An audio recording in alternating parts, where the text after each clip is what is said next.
Thomas, if I could begin by asking you please for your thoughts, whether you're disappointed, upset, angry that Romelu has made his feelings of unhappiness so public?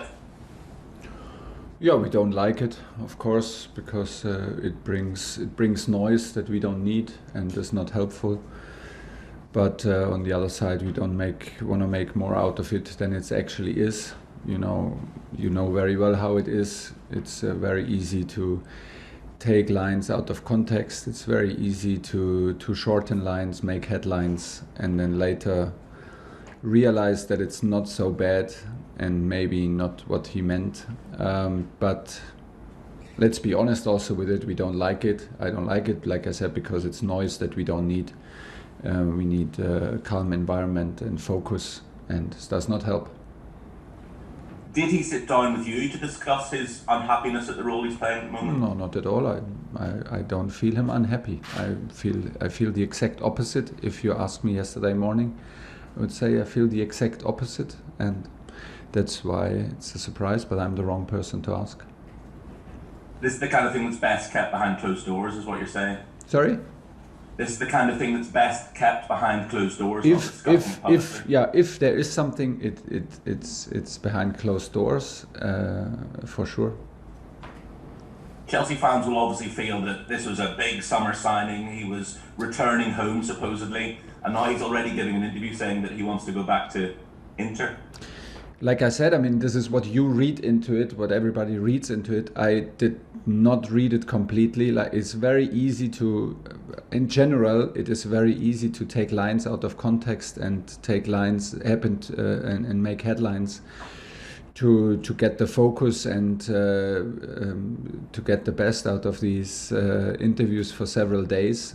If it's an interview from a person of that kind of interest, that important player, I totally understand the process, and that's why it's a lot of noise. It's not only a little bit of noise; it's a lot of extra noise.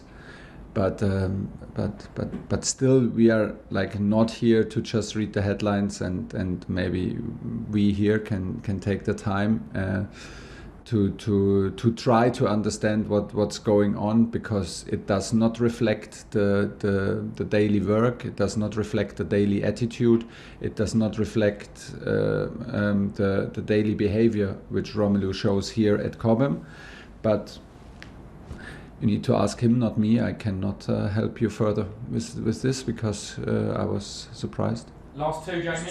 Just finally on Romelu, Thomas, will he face any disciplinary action, or will you at least be sitting down to discuss these comments with him? We will, and we will do it behind closed doors, and we will do it openly, like I think the relation is and has always been.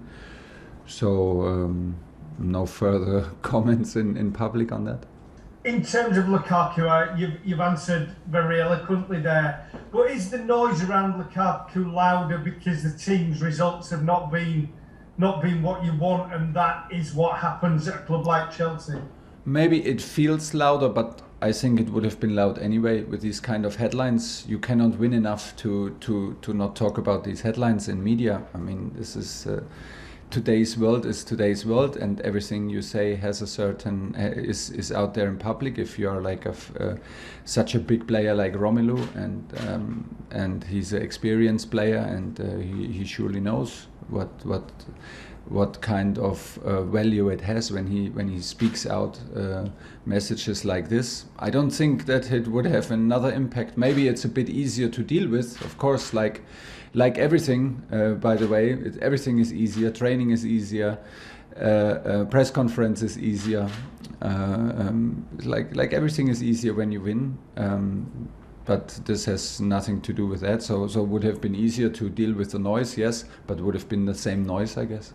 How important is it for the harmony of your dressing room and the harmony of the club at Chelsea that you sort out the problem or the problems that he has? You sit down and you go through it with him, or is it a question of he's your employee, he does what you tell him to do? It's a question of both, like a dressing room is not necessary to be always in harmony. It's absolutely not necessary to be successful.